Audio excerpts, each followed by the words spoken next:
Buenas tardes a todos. Muchas gracias por asistir a este evento de los Cafés Scientifics organizados por la Casa Encendida en colaboración con el British Council y que se llevan ejecutando durante la Semana de la Ciencia desde el año 2005, ya con mucha tradición. Os agradezco además especialmente que estéis en este evento sabiendo que en estos días de estas 2 semanas de noviembre hay multitud de eventos en curso, en paralelo. Entonces, pues doblemente os agradecemos vuestra participación en esta sesión. Os recuerdo que todo el coloquio que organicemos hoy va a quedarse grabado y accesible en el canal de YouTube de la Casa Encendida, que podéis hacer todas las preguntas que os surjan durante la intervención en el chat de esta sala. Sin más, quiero un poco introducir la sesión que vamos a tener hoy y presentaros a nuestra ponente, aunque yo creo que no hace mucha falta presentar en estos tiempos que corren a Margarita del Val. Margarita del Val es doctora en Ciencias Químicas, está especializada en Bioquímica y en Biología Molecular por la Universidad Autónoma de Madrid, es investigadora del CSIC en el Centro de Biología Molecular Severo Ochoa. Ella trabaja en el estudio de la respuesta inmune frente a las infecciones virales e investiga los aspectos básicos del funcionamiento de las vacunas, con lo cual creo que es una persona autorizadísima en estos momentos que corren en el estudio de la pandemia del coronavirus para hablarnos de cuál está siendo la respuesta científica a esta emergencia sanitaria en la que nos vemos ahora mismo inmersos. Marga ha investigado en Alemania, en el Instituto de Salud Carlos III y, como digo, actualmente forma parte de la plantilla del CBM, un centro que pertenece además al CSIC y a la Universidad Autónoma. Representó a España en la Agencia Europea del Medicamento, es miembro de la Real Academia Nacional de Farmacia, del Comité Experto Asesor en Vacunas de la Comunidad de Madrid, es muy activa además en la divulgación. Y actualmente durante la pandemia del coronavirus, como digo, pues está en todas nuestras casas prácticamente. Todos los días tenemos la oportunidad de escuchar toda la transmisión además que él hace estupendamente de la situación actual, de la situación, de los conocimientos que tenemos actualmente sobre el SARS-CoV-2. Y un poco para introducir la sesión traía un timeline que me vais a disculpar que lo lea para no equivocarme las fechas, para hablar de una cosa que yo creo que es característica y que hace que este momento que estamos viviendo actualmente sea un momento único en la historia. El virus, el SARS-CoV-2, sin llamarse así, lo conocimos el 31 de diciembre de 2019. Ese día, cuando se hicieron públicos en China los casos de una neumonía atípica de origen desconocido, que había iniciado en la ciudad de Wuhan, 31 de diciembre de 2019. El 9 de enero de 2020 se confirmó la presencia de un virus desconocido en esos pacientes, en 15 de los 59 casos que se habían detectado hasta el momento. El 10 de enero, estamos hablando de 11 días, a una velocidad, yo creo que para cualquier científico que nos pueda estar escuchando, una velocidad sin precedentes, ya se había hecho público el genoma completo del virus. El 12 de enero, desgraciadamente, se produjo el primer fallecimiento y el 13 ya estaba disponible el kit de retro-PCR, nombre que ya ha llegado a todas las casas, todo el mundo sabe lo que es una PCR, para este nuevo virus. El 17 de enero está depositada su secuencia en una base de datos pública para que todos los investigadores, si sabían dónde quería llegar, pudieran acceder desde los primeros días, como veis, que os he mencionado,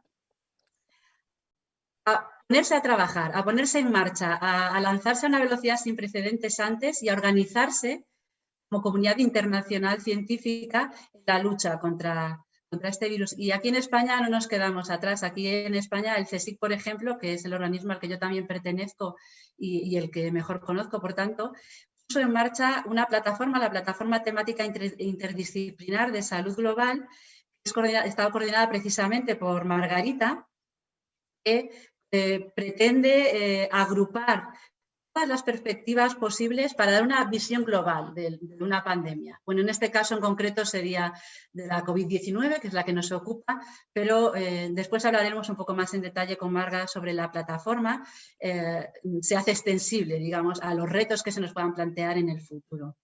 Como digo, esta plataforma intenta dar una visión global de lo que es la pandemia, de estudiar no solo la parte, digamos, más científica del origen del virus, los mecanismos por los que funciona, cómo podemos desarrollar métodos de diagnóstico o buscar tratamientos, fármacos o vacunas, sino que intenta dar también respuesta a otros aspectos.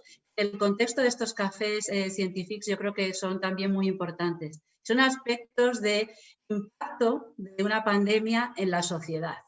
El cómo podemos ver desde otros terrenos no estrictamente científicos, ¿no? Políticos, económicos, medioambientales, sociales en general, cómo nos afecta.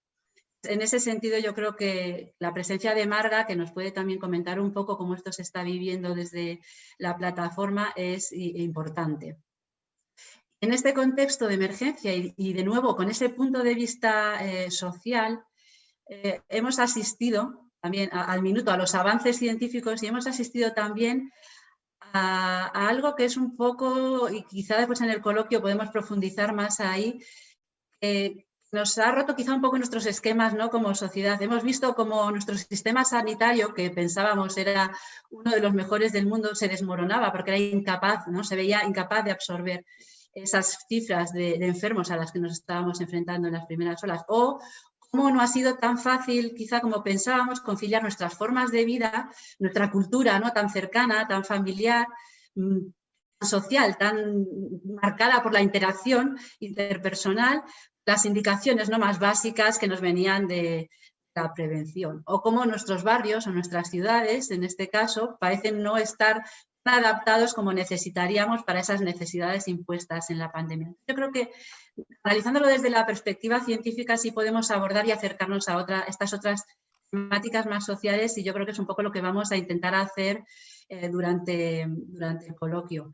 Marga intervendrá ahora a continuación con una pequeña intervención, con una presentación para, digamos, remarcar ciertos puntos importantes que son interesantes de conocer para plantearnos después el coloquio en torno a estas preguntas. Os recuerdo, como decía, que podéis escribir vuestras preguntas en el chat durante la intervención de Marga y después posteriormente según lo que vayamos hablando. Sin más, Marga, cuando quieras puedes compartir la pantalla y hacer tu presentación. Muchas gracias de nuevo por estar aquí, Marga. Pues nada, muchas gracias a todos vosotros, muchas gracias al British Council y a la Casa Encendida por organizar esta nueva versión de ver la pandemia, ¿no? Un poco desde el punto de vista de la ciudad. Es interesante verlo así porque ya sabemos que los grupos de riesgo de este coronavirus son, no sé, las personas de avanzada edad y con enfermedad cardiovascular, pero no se habla tanto de cuáles son los grupos de riesgo sociales, ¿no? de la pandemia y a nivel de toda la pandemia, a nivel de la población, los sitios de riesgo, en particular, por ejemplo, son las ciudades comparados con el medio rural. Y cuanta más densidad de población tienen, mayor riesgo tienen. Y cuanta más densidad de población tiene un kilómetro cuadrado determinado, más castigado está por la pandemia. O sea que realmente nos estamos centrando precisamente en los que hay que proteger más, ¿no? de todos los distintos ambientes en los que vivimos la población humana. Bueno, os voy a contar un poquito de introducción de cómo es el virus, de cómo es la transmisión, de cómo es nuestro sistema inmunitario, cosas básicas para enfocar un poquito por dónde vamos y un poco qué sabemos de cómo afecta a las ciudades, lo que os he dicho. Un poco lo primero, a ver que esto sí que debería avanzar, esto es, ¿cómo es el virus? El virus sabéis que tiene este nombre complicado, lo podemos llamar el SARS-2, porque hubo un SARS antes en 2003, 2002-2003, y este es hermano de aquel, tiene ciertas analogías de secuencia. Entonces este coronavirus se llama SARS-2. Bueno, este virus, cuando lo comparamos para tener una idea de cómo se mueve, ¿no? Cómo puede estar siendo de contagioso, resulta que es un virus que no es ni muy contagioso ni muy mortal. Aquí tenemos pues, mostrados un montón de agentes infecciosos y aquí abajo se muestra cómo de transmisibles son. y esta es la famosa R, ¿no? Que sabéis que para este virus es de alrededor de 3, y quiere decir que por término medio, la manera intuitiva de verlo es que una persona contagiada puede contagiar por término medio a 3 personas, ¿vale? Bueno, pues en la escala esta, el coronavirus está aquí y hay virus más contagiosos como la conocida varicela o el conocido sarampión. El sarampión es como 5 veces más transmisible que el coronavirus. O sea que imaginaros cómo eran las epidemias de sarampión cuando no teníamos la vacuna. Ahora está eliminado de España, que quiere decir que no hay casos que se contagien aquí en España, pero que de vez en cuando puede venir e infectar a alguna persona vulnerable. En cuanto a lo grave que es la infección por el coronavirus, que es aquí en este eje la letalidad, este coronavirus no es muy grave, es alrededor de un 1% de la población, de las personas que realmente se infectan son las que acaban falleciendo, y por ejemplo es más grave el virus de la inmunodeficiencia humana cuando no había tratamiento, es claramente más grave el ébola, es más grave la rabia, ha sido siempre más grave todas las epidemias que ha habido, todos los brotes que ha habido de gripe aviar. Por lo tanto, no es ni muy contagioso ni muy mortal, pero suficientemente contagioso y suficientemente mortal como para que esté causando la que está causando en la población. Es bastante tremendo. Nuestro sistema inmunitario, ¿por qué está causando la que está causando en la población? Pues fundamentalmente porque nadie conocíamos a este virus, porque no había nada de inmunidad en la población.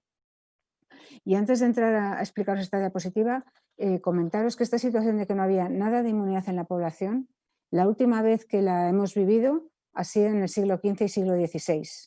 La última vez no ha sido la epidemia de gripe, la pandemia de gripe última. La última vez no ha sido la pandemia de gripe del XVIII, no. La última vez fue en el siglo XV-XVI, cuando los españoles, los europeos fuimos al continente americano, cuando llevamos todos nuestros virus, nuestras bacterias, todos nuestros parásitos con nosotros, porque vivían con nosotros y no sabíamos cómo curarlos, la mayoría, y eran agentes infecciosos que no estaban en el continente americano, que transmitimos sin poder hacer nada a la población nativa americana y que diezmaron aquellas poblaciones.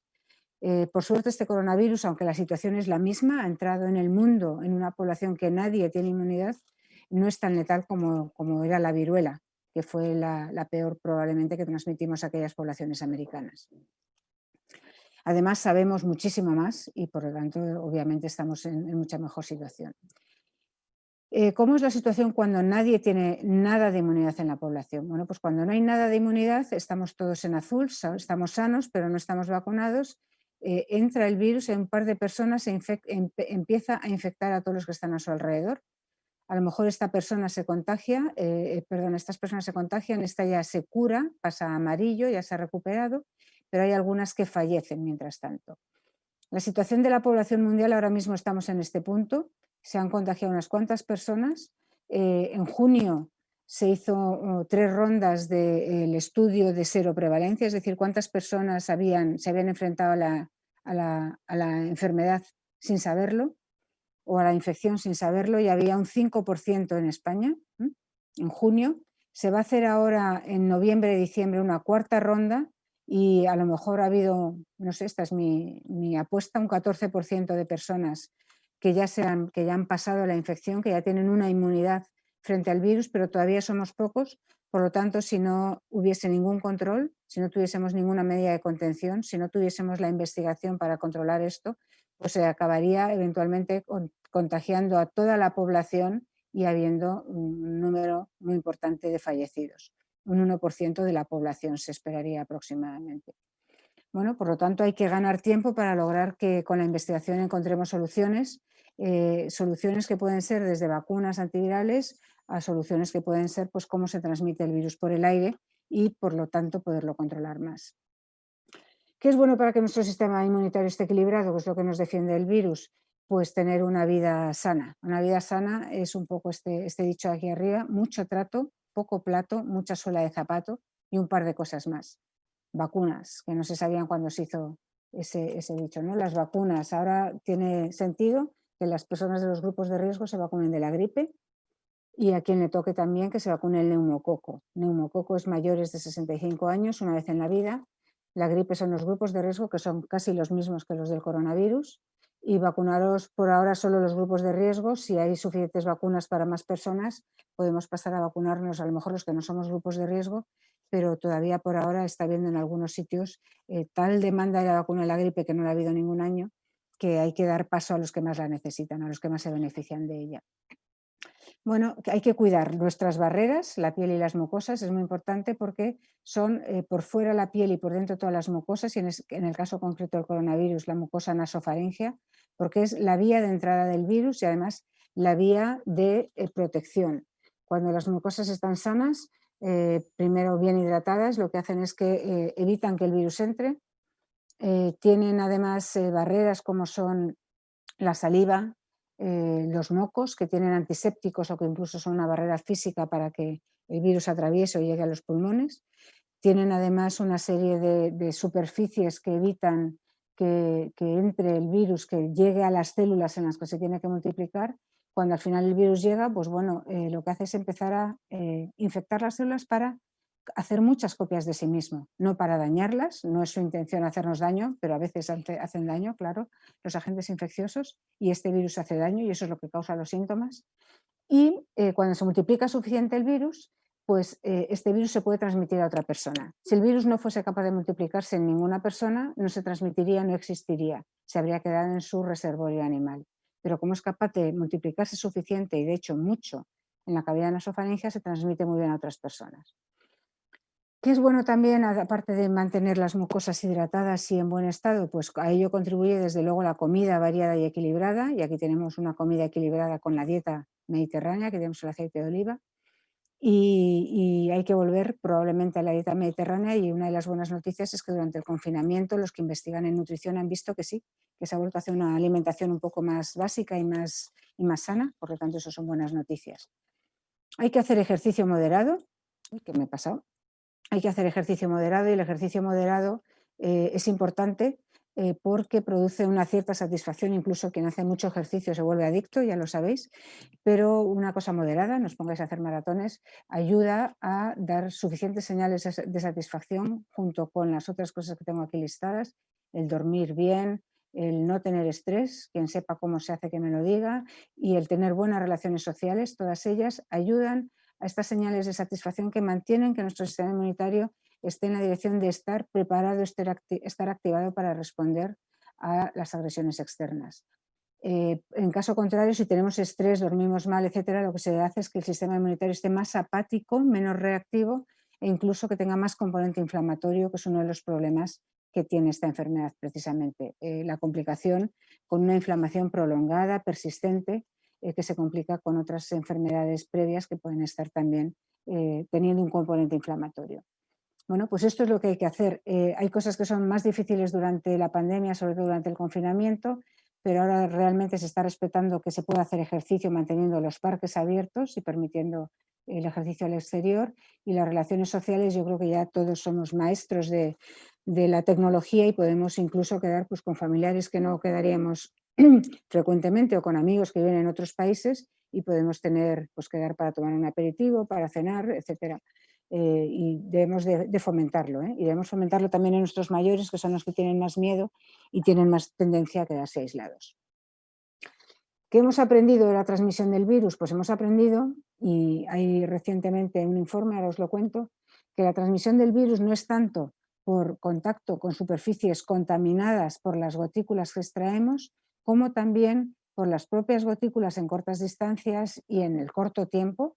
O sea, cada vez que hablamos, hay personas que son incluso más vehementes en cómo hablan y expelen más gotitas que incluso son visibles, pues en la corta distancia y corto tiempo, porque caen al suelo, su peso hace que caigan al suelo, pueden transmitir gran cantidad de virus. Por eso llevamos mascarilla, por eso pedimos distancias. Pero sabemos que no solo es esto lo que contagia, incluso cuando llega a superficies a las que puede contaminar, y las superficies más contaminadas son claramente nuestras manos, porque es con lo que nos tocamos la cara, la boca, etcétera, sino que también exhalamos aerosoles, y esto es lo más nuevo, aerosoles que se quedan suspendidos en el aire largo tiempo. Son gotitas mucho más pequeñas que estas que pueden llegar a ser visibles, se quedan suspendidas en el aire porque no pesan suficiente, están difundiéndose por el aire, y al quedarse durante largo tiempo pueden irse acumulando en una habitación cerrada, mal ventilada, que haya suficientes personas contagiadas, y el virus se acumula tanto que puede ocurrir que se transmita a otras personas que están en la misma habitación. Esto lo pongo un poco en la siguiente diapositiva. Aquí muestra cómo puede haber gotículas que pueden ir de la persona que está infectada, que se está a la izquierda, hacia la que se expone al contacto, ¿no? Pero también hay muchos aerosoles que están flotando, algunos que caen y otros que están flotando, que son los que pueden transmitir por respiración al contacto el virus. Bueno, pues esto hemos hecho un informe científico en el que yo he participado, que ha estado liderado por los 3 expertos españoles que tenemos. Uno es José Luis Jiménez, que trabaja en la Universidad de Colorado, Antonio Alcamí y Javier Querol, que son los que han liderado este informe, que ahora mismo está disponible ahí en el Ministerio de Ciencia, en el que se describe en la primera parte toda la evidencia que se ha acumulado científica sobre este modo de transmisión, y en la segunda parte todos los aspectos prácticos de cómo combatirla. Conocer es tener el poder de poderlo combatir, y por eso es importante saber que este es un modo de transmisión. Y ayer, por ejemplo, recibí un email de una persona que me decía: ahora lo entiendo todo. Yo iba a clases de flamenco en las cuales manteníamos las distancias, manteníamos sin ninguna duda el tiempo de estar en la sala, pero la sala no estaba bien ventilada, la profesora cantaba, la profesora bailaba, nosotros bailábamos con mucho ánimo, y nos hemos contagiado toda la clase porque estaba muy mal ventilada la zona, y la sanidad nos estaba diciendo que no éramos grupo de riesgo porque manteníamos las distancias, pero nos hemos contagiado toda la clase, e incluso se ha contagiado el grupo que entraba justo después de nosotros. Entonces, esto, conocerlo, habría logrado evitar este tipo de situaciones, ¿vale? Ella inmediatamente lo ha reconocido, es una persona anónima que me ha escrito y me ha dicho eso. Bueno, sin embargo, mientras que ese es un riesgo que reconocemos, sabemos que los bancos de sangre no hay ningún problema con la donación de sangre. Han donado personas que han estado infectadas y no ha habido ningún caso de transmisión por los bancos de sangre, al contrario de lo que ocurrió, por ejemplo, con las enfermedades de transmisión sanguínea, como el virus de la inmunodeficiencia humana. Se transmite a mascotas, pero las mascotas no lo transmiten a otras mascotas, o no lo transmiten de vuelta a las personas. No se transmite en heces, en orina, en lágrimas, en semen. O sea que eso ya está bastante descartado. Puede haber algún caso que se detecte algo de virus, pero no es un modo de transmisión que haya contribuido a brotes. ¿Por qué sabemos que se transmite por aerosoles? Sobre todo por el estudio de los brotes. Ha sido muy difícil detectar el virus en superficies naturalmente contaminadas. Ha sido muy difícil, pero sí que se ha logrado detectar el virus en aerosoles naturalmente contaminados por un paciente que los ha exhalado, incluso a 5 metros de distancia. Estaba allí el virus, el mismo virus con la misma secuencia que tenía el paciente. Cuando se hace experimentalmente sí que se logra detectar el virus en superficies y en aerosoles, pero ya os digo que aquí solo está. Y sobre todo los brotes es lo que nos dice en el estudio. A corta distancia una persona puede contagiar a una persona, máximo a 2 a lo mejor, pero no muchas más. Sin embargo, por los aerosoles que se expanden por una habitación muy grande, se puede contagiar a decenas, a 50, 70, eso ha habido ya casos descritos. Entonces esto puede ocurrir, y por lo tanto son los que en cantidad de personas contagiadas son los que más contribuyen. Esto que ya se empezó a intuir con las primeras publicaciones de abril, en abril, es lo que nos ha hecho llevar a todos, recomendar durante el verano, hacer todo al aire libre, por favor, porque la probabilidad de contagiarse o el riesgo de contagiarse en interiores mal ventilados comparados con hacer actividades al exterior es como 10 o 20 veces superior.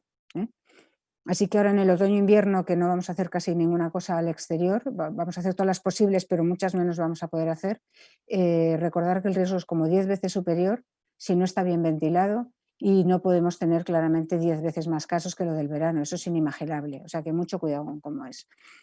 Y luego los contactos de riesgo, pues claramente son muy variados, somos todos muy distintas las personas, y depende del tipo de exposición, dónde sea y en qué circunstancias. Un colegio bien controlado es mucho mejor que a lo mejor una zona de ocio sin ningún control. El tiempo de exposición también es importante. Si la conducta de riesgo es muy limitada en el tiempo, probablemente no haya ninguna posibilidad de contagio. Si pasa alguien corriendo, respirando muy fuerte a nuestro lado, probablemente no nos pueda contagiar, sobre todo si es en el exterior, que se dispersa inmediatamente el virus. Depende de cuántas medidas de contención estemos aplicando, ¿no? Ya sabemos que no es solo la mascarilla, una sola no vale, ¿no? Sobre todo si no está bien ajustada, porque entonces respiramos por los huecos de la mascarilla y no a través del tejido de la mascarilla.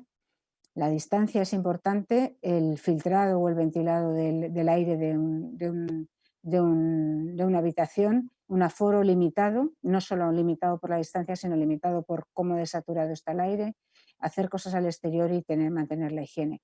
Y luego, bueno, factores individuales, o tenemos buenas barreras o recibimos muy poca dosis de virus porque hemos mantenido las medidas de contención y en esos casos estaremos más protegidos y viceversa al revés, ¿no? Bueno, pues precisamente por cómo ocurre esto tenemos que hacer cuarentenas y aislamientos y esto condiciona un poco cómo tienen que estar los servicios que puede proporcionar una ciudad. La cuarentena viene dada por el periodo de incubación que puede durar el virus, que puede tomar el virus para multiplicarse en nuestro interior. Y la cuarentena la hacen las personas que son contactos, que se han expuesto a un infectado, es una medida preventiva, por lo tanto, y es cuando estamos sanos, nos hemos expuesto a una persona que es un positivo, claramente que está infectada, y a lo mejor acabamos nosotros también enfermos o contagiosos.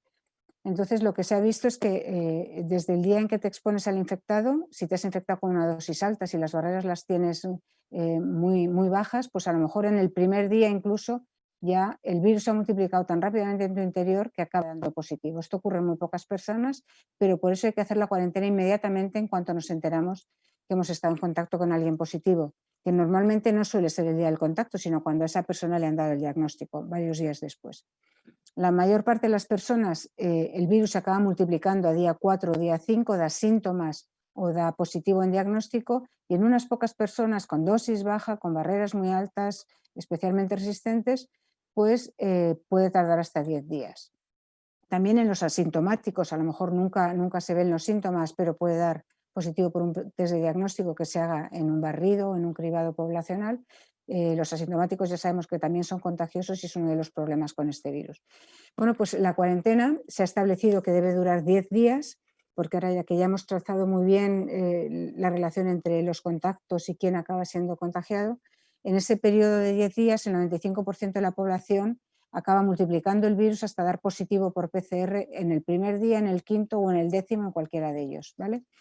A lo mejor la persona que da positivo en el día 10, que son muy pocas, pues ha dado negativo en el día 3, en el día 5 y en el día 7, se hizo test de diagnóstico todos esos días, dio negativo, pero no se puede confiar porque a lo mejor acaba dándolo a día 10. Un porcentaje pequeñísimo de las personas, una de cada 20 personas, acaba desarrollando la infección después de acabar la cuarentena, pero se considera que es razonable mantener estos 10 días. El aislamiento es cuando ya somos contagiosos y estamos positivamente infectados, sabemos que somos contagiosos y tenemos que mantener el aislamiento, también en casa, aislados de la familia y de todo, desde el momento en que hemos dado un test de antígeno positivo, una PCR positiva o que tenemos síntomas. Las personas sabemos que contagian el día de los síntomas, entre otras cosas porque uno no se cree los primeros síntomas, que son muy leves, hasta que no se han consolidado uno no se cree de verdad que puede tener la COVID-19, pero también los días antes de los síntomas, 2, 3, 4 días antes se puede ser contagioso, los primeros días hasta que reaccionas y después de los síntomas ya gradualmente va bajando. De nuevo se establece el periodo en que se es contagioso en 10 días, porque después de 10 días prácticamente nadie ya puede contagiar. Y así es como se establecen ambos periodos, la cuarentena y el aislamiento. Os quería comentar también lo que es una vacuna. Lo primero es que es un medicamento, una vacuna es un medicamento y por lo tanto quiere decir que ha pasado por todos los ensayos clínicos que ahora ya conocemos porque los estamos oyendo en las noticias para que sea segura y para que sea eficaz. Lo más importante de una vacuna es que sea segura, son medicamentos que son 10, 100, incluso 1000 veces más seguros que otros medicamentos. Quiere decir que tienen 10, 100 o 1000 veces menos efectos adversos de los que tienen otros medicamentos. Y esto es así porque se los vamos a aplicar a personas sanas. Son los medicamentos más seguros, a los que se les exige más, con diferencia. Se les exige mucho más que los medicamentos que vamos a aplicar a una persona que está a lo mejor con un cáncer terminal y que está mucho más dispuesta a asumir los riesgos adversos de determinados medicamentos y existe una cierta posibilidad de que tenga un beneficio terapéutico. Las vacunas, además, para que se comercialicen tienen que ser eficaces.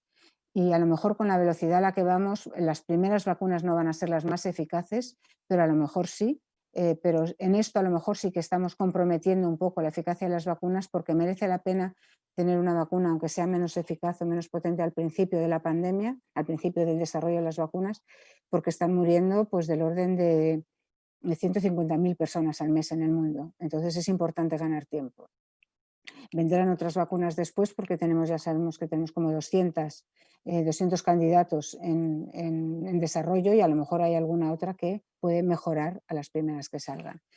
Son medicamentos que se basan en que tienen componentes del microorganismo y por eso estimulan al sistema inmunitario, le entrenan de la misma manera que lo haría el microorganismo o idealmente mejor, y inducen una memoria inmunitaria de muy larga duración.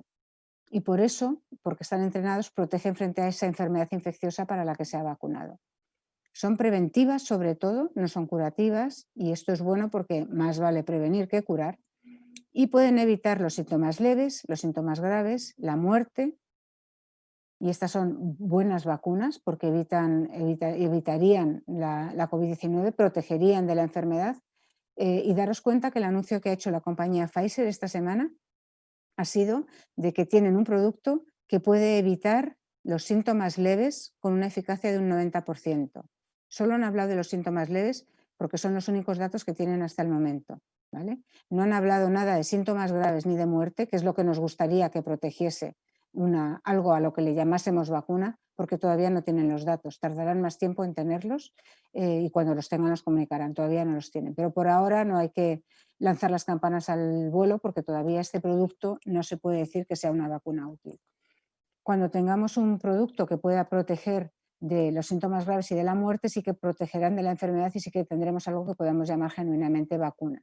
Si además es segura, que será lo primero que están controlando en distintas poblaciones, no solo en personas jóvenes y sanas, sino también en personas de los grupos de riesgo, de edad avanzada y con las enfermedades crónicas asociadas a la mayor gravedad de la COVID-19. Cuando ahí vean que es segura, entonces sí que se podrá llamar una vacuna de verdad.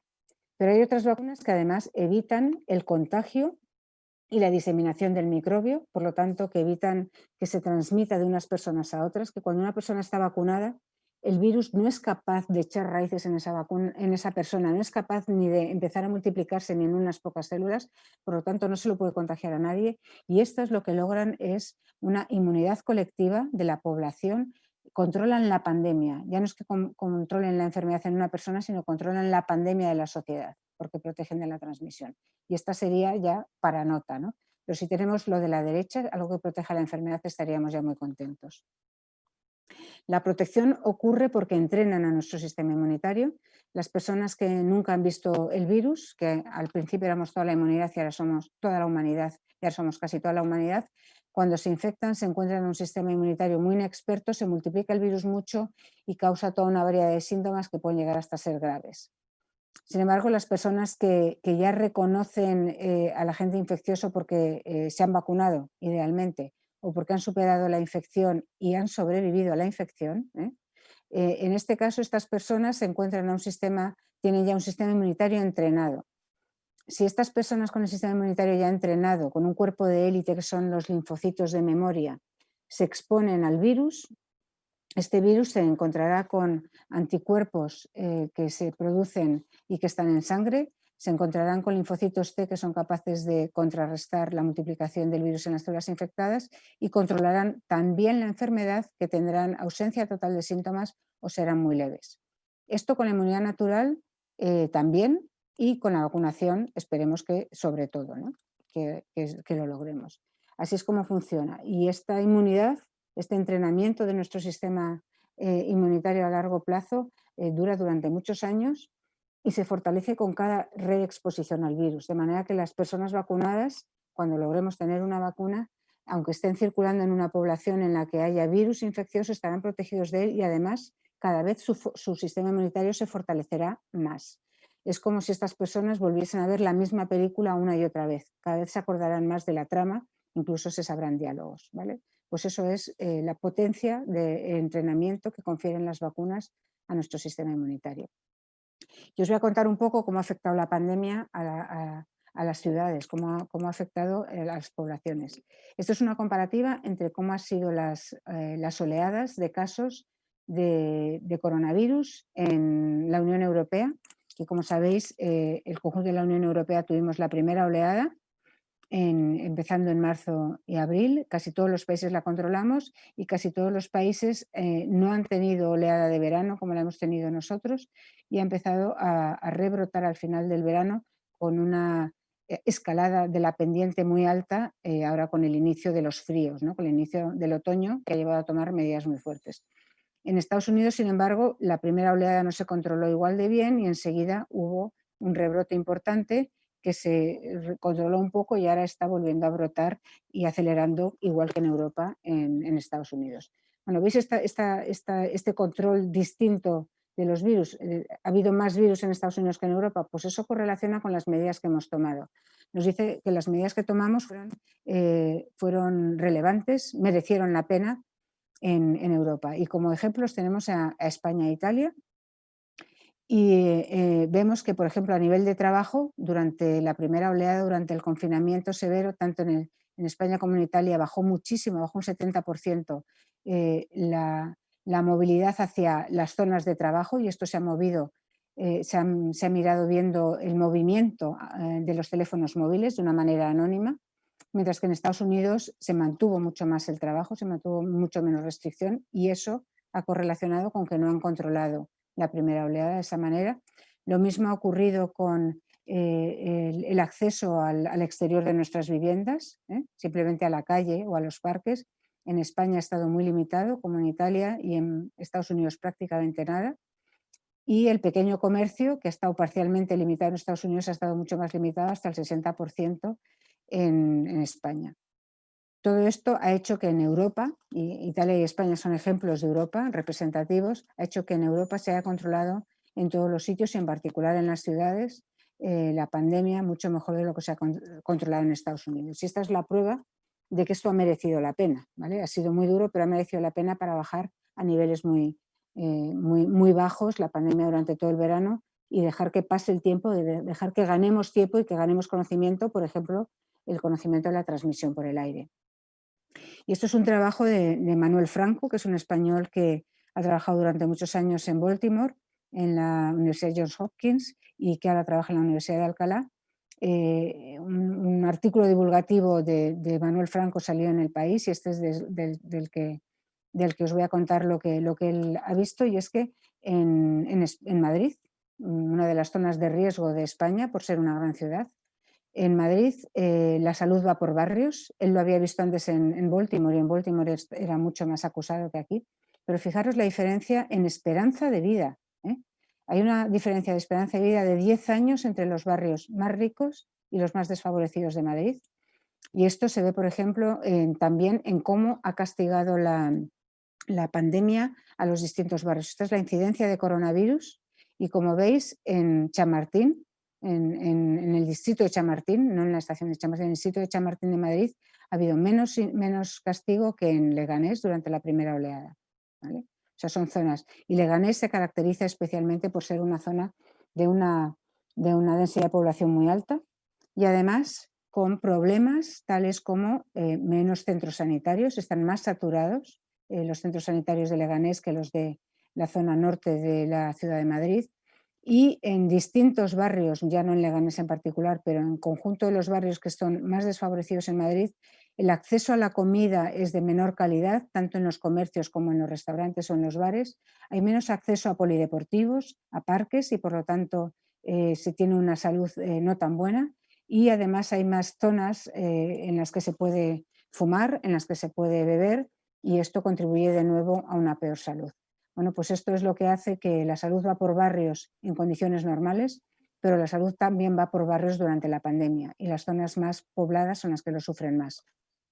Y en ese sentido, decir que una de las posibles razones por las que la pandemia ha castigado mucho a España es que España tiene una densidad de población más alta que Europa. Esto sonará rarísimo, ¿verdad? Porque somos un país muy vacío. Bueno, efectivamente, como país tenemos una densidad de población menor. Pero si se reparte toda Europa en píxeles, en cuadritos de 1 kilómetro cuadrado, de los 30 kilómetros cuadrados más poblados, más densamente poblados de toda Europa, alrededor de como 20 están en España, en las ciudades españolas. Por lo tanto, somos la zona con la mayor densidad, con los kilómetros cuadrados, con el mayor número de kilómetros cuadrados individuales con mayor densidad de población de Europa. Y además eso hace que los alquileres sean más caros, por lo tanto que vivamos más personas por metro cuadrado en las viviendas españolas, y a lo mejor eso ha contribuido a que haya habido más contagio entre las familias españolas, sobre todo cuando la vivienda es más pequeña, es más compartida y por lo tanto es más difícil hacer el aislamiento y la cuarentena que os he contado antes, o el confinamiento domiciliario que hemos hecho. Bueno, pues esta era un poco la introducción para centrar, y aquí yo ya he acabado. Muchas gracias, Marga. Nos has dado una visión general de todo lo que se sabe hasta el momento, ¿no?, de este virus, y nos has dejado ya caer varios aspectos importantes, ¿no?, a considerar desde el contexto general, me refiero, y desde el contexto, ¿no?, de una ciudad, digamos, un poco más sostenible o adaptada. Yo quería un poco, a lo mejor para comenzar, antes de empezar a pasar a las preguntas que entren en el chat, pedirte si puedes un poco resumir o dar, ¿no?, los puntos que tú considerarías claves, basados evidentemente en evidencias científicas, que por algo estábamos aquí buscando esa respuesta, ¿no?, científica a la pandemia, de los aspectos que consideras que sean claves, como digo, en cuanto a cosas importantes, todos sabemos, como sería la prevención, el intento o la reducción de la transmisión del virus.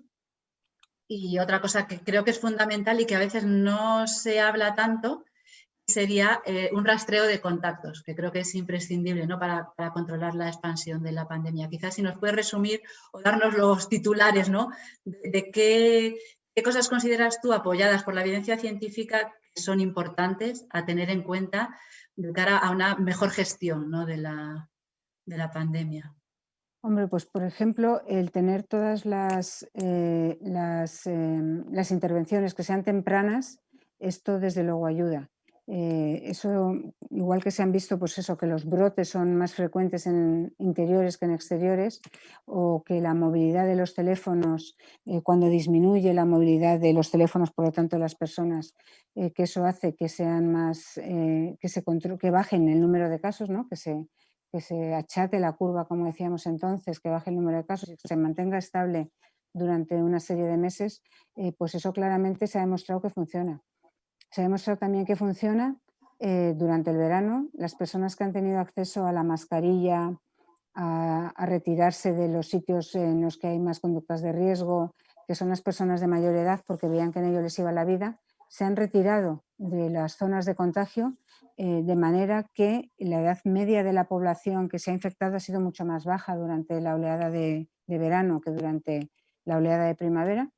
Ha sido 22 años más bajo. En la oleada de primavera la mediana edad era de 60 años y en la de verano ha sido de 38, ha bajado mucho. ¿Quiere decir que las personas mayores ahora de repente no eran vulnerables a la infección? No, se han retirado ellas, han tomado medidas de protección y les han funcionado. O sea, lo que lo han hecho les ha funcionado por segunda vez, ¿no? Ya no contención domiciliaria total, pero les ha vuelto a funcionar. O sea, que eso se está viendo y se tienen los datos para ver que está funcionando. ¿Qué más cosas funcionan? Pues sí, está claro que cuando se trazan los casos se pueden contener brotes y no se extienden. Se ha visto también, por ejemplo, que es muy heterogéneo las personas que contagian y las que no contagian. Es sorprendente porque cuando se hace una determinación de la secuencia de miles y miles de aislados, por ejemplo, en España se ha visto, pero también se ha visto en aislados secuenciados, sobre todo en el Reino Unido, que ha sido el país que más ha contribuido, pero por todo el mundo. Se ha visto que hay una mayoría de la población que no contagia a nadie, simplemente su virus se extingue o contagia a un par de personas, y hay unas pocas personas que acaban contagiando a muchos otros. Y probablemente no sean personas que tengan una capacidad muy alta de contagio, sino simplemente que están en el momento inadecuado, que es el día que tienen más capacidad de contagio, en el sitio inadecuado, que es en un sitio de riesgo. La diferencia de cantidad de virus que se tiene en distintos días y distintas personas es de alrededor de 1 millón de veces. O sea, hay personas que en un día tienen 1 millón de veces más de virus infectivo que otras. Y esto es una diferencia tremenda. Quizás eso hace que estar en el sitio inadecuado, en el momento inadecuado en el que tienes tanto virus, haga que se extienda mucho el virus, ¿no?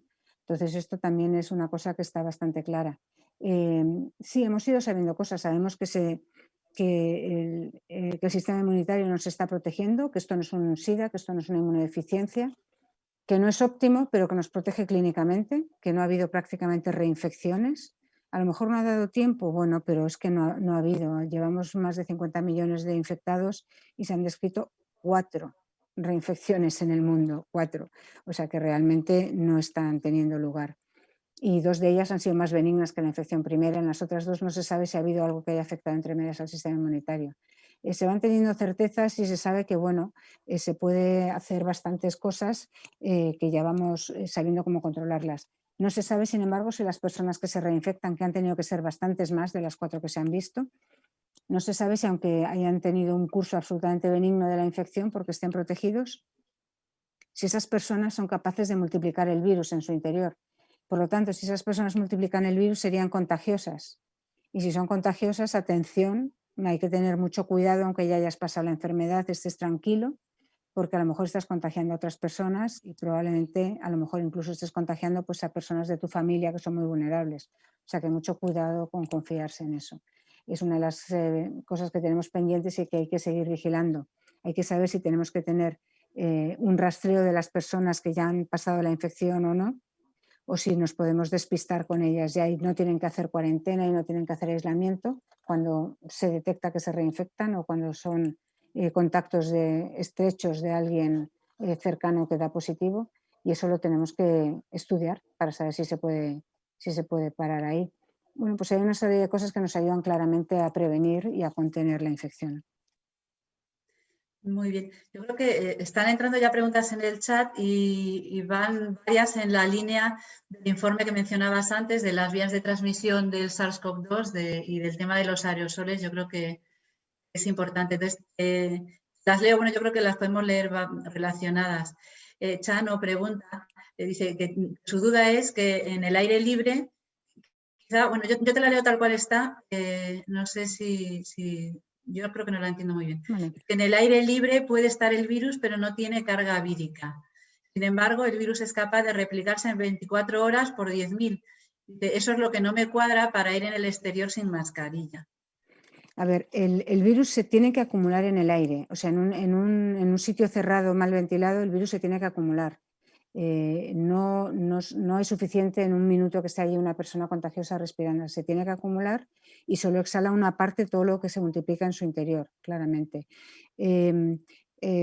Una vez que se ha acumulado, pues ya es contagioso, ya es infeccioso todo ello, pero no llega a ser suficiente dosis como para infectar a una persona hasta el cabo de un cierto tiempo, 10-15 minutos a lo mejor, dependiendo de la sala, obviamente. En el exterior se dispersa muchísimo mejor, por lo tanto es más difícil que sea contagioso, pero también hay brotes descritos en el exterior y pueden ser, por ejemplo, por gotículas, 2 personas que estén hablando muy cerca sin mascarilla, y eso, claro, acaba teniendo las posibilidades de que una de estas gotículas impacte o en la boca o en la nariz y acabe iniciando una infección. Y sin embargo, pues en el aire libre no se concentra. ¿Por qué llevamos mascarilla en el exterior? Pues por la razón de que en muchos casos nos podemos encontrar cerca de otras personas sin habernos dado cuenta, sin haberlo controlado, y podemos a lo mejor contagiarles si nosotros estamos justo en ese momento que tenemos una cantidad de virus tremenda. Por eso se llevan en exterior. También porque era más fácil mantenerlas también en el exterior como una medida adicional. A lo mejor ahora podríamos evitarlas en el exterior, pues tampoco tanto porque no vamos a estar tanto tiempo en el exterior, sino que a lo mejor vamos camino del metro o camino del supermercado, pues más vale que la llevemos por el camino y ya la mantengamos todo el tiempo en la ida y en la vuelta, ¿no? A lo mejor si vamos a correr no hace falta porque nos dificulta la respiración. Bueno, eso habrá que modularlo, pero las mascarillas no están nada mal, ¿eh? O sea, porque a uno se le olvida volvérsela a poner si se la quita y conviene que nos acostumbremos a ellas. No sé si te he contestado porque efectivamente no he entendido del todo la pregunta. Sí, bueno, relacionado con esto de la mascarilla, Chano, si ves que no se ha respondido exactamente, pues me vuelves a escribir en el chat y la transmito de nuevo. Pregunta Silvia si una mascarilla puesta correctamente puede evitar la transmisión por aerosoles. Si está correctamente... Ahí hay una diferenciación, ¿no?, entre las gotículas y los aerosoles, y quizá puedas profundizar un poco más. La mascarilla no lo evita del todo. Si la mascarilla evitase totalmente la transmisión por aerosoles, entonces estaríamos probablemente todo el mundo haciendo tutoriales y viendo tutoriales de cómo ajustarse bien la mascarilla y cómo no ir con la mascarilla mal ajustada. Sería lo único que estaríamos haciendo y no estaríamos haciendo ningún otro tipo de medidas. No, ninguna de las medidas por sí solas es capaz de proteger al 100%, ninguna. Y ahora, por ejemplo, ha salido un artículo fantástico de unos japoneses que lo han cuantificado perfectamente en un laboratorio de alto aislamiento, un laboratorio P3 con maniquíes, incluso con una mascarilla de las mejores, las FFP2, sellada al maniquí, sellada con silicona alrededor, que aún así el virus que libera otro maniquí, que lo tiene a un metro de distancia, a medio metro de distancia me parece, los aerosoles que se liberan de ese otro maniquí conteniendo virus infeccioso atraviesan la mascarilla sellada al maniquí y se puede detectar virus infeccioso dentro de la mascarilla, ¿vale? O sea que no protegen del todo y ahora está claramente demostrado. Y ahí han demostrado además la distinta calidad de las distintas mascarillas. Son mejores, lo que ya sabemos, las FFP2 son mejores que las quirúrgicas, que a su vez son mejores que las de algodón. Si a las de algodón son de varias capas y se les ponen filtros entre medias, pueden tener un buen uso, especialmente si logramos que ajusten muy bien en la cara. Las quirúrgicas, si las llevamos absolutamente desajustadas, pues pierden el control de los aerosoles. O sea que todo tiene sus partes buenas y malas. Y desde luego es muy importante en el estudio de los maniquíes que lleven la mascarilla tanto el que emite el virus como el que puede ser contagiado por el virus, como el receptor, ¿vale? O sea que si las lleva uno solo, no protege tanto como si las llevan ambos y desde luego protege más cuando quien las lleva es el contagioso, ¿no? Pero son importantes. La mascarilla por sí sola no funciona, la distancia por sí sola no funciona, purificar el aire por sí solo no funciona, no salir de casa y no ver a nadie, claro que funciona, o perderse en un monte uno solo, pero eso no es viable, ¿no? Hay que reducir un poco todo, hay que reducir la movilidad también para evitar el contacto con más personas, la densidad de población a la que vemos, el conjunto total de la burbuja a la que nos exponemos y que sea estable, pero el conjunto es lo que funciona, el conjunto de las medidas. Son varias capas que ayudan a que al final el virus por una o por otra lo controlemos. Y no todas las podemos aplicar cada una de las personas. Por lo tanto, ahora en otoño-invierno, que cada uno aplique todas las que pueda. Trabajar en casa todo lo que se pueda va a ser bueno, que cada uno lo aplique todo lo que pueda. En este sentido de las medidas, nos llega una pregunta también de Abel. En la primera o segunda ola hemos visto que todos los países se han visto afectados con independencia de las medidas adoptadas. Por ejemplo, Portugal, que es un país muy similar al nuestro, tuvo muy buenos resultados en la primera, pero mala ahora en la segunda con las mismas medidas. ¿A qué puede ser debido esto? Yo no sé si ahí, Marga, tienes... Hombre, es que el alguna otoño-invierno es idea. mucho más difícil, ¿eh? O sea, claramente, ya os he dicho que la probabilidad, el riesgo de contagiarse en otoño-invierno en interior, o sea, en interiores es 10 veces más que en exteriores. Si todavía no están teniendo en cuenta la transmisión por el aire, pues a lo mejor están teniendo ese problema grave de que se están contagiando por el aire porque las mismas medidas que se aplicaron en la primera oleada no se pueden aplicar en la segunda oleada. Tenemos que aplicar las mismas, más además combatir la transmisión por el aire, que en la primera oleada no se combatió en absoluto. No sé qué es lo que están haciendo exactamente en Portugal, pero desde luego en ningún país podemos tener en cuenta las mismas medidas. Os debo decir que respecto a la transmisión por el aire, en España ha sido uno de los primeros países del mundo en reconocerla, en hacer esta compilación de la evidencia científica. Canadá, creo que Bélgica también lo han hecho, está tímidamente reconocido por la Organización Mundial de la Salud, un poco más claramente reconocido por los Centros de Control de Enfermedades de Estados Unidos, pero son muy reacios a reconocerlo y no sabemos por qué. Creemos que es por una tradición de que exigían una evidencia científica extraordinaria para algo que hace muchísimas décadas les parecía extraordinario, y es que la gente infeccioso se mantuviese en algo que ni veían, que ni sabían, que ni tenían idea de la dinámica de los fluidos de un tamaño tan pequeño, pero se ha avanzado mucho y realmente la evidencia de los brotes, la evidencia epidemiológica es aplastante, ¿eh? O sea que esto se ve muy claramente. Por tanto, las mismas medidas no se pueden aplicar en la segunda oleada. Y además, el punto importante es que aquí esto no es como una borrasca, esto no es como el tiempo, ¿no? Que por mucho que sepamos que va a venir una borrasca no la podemos evitar.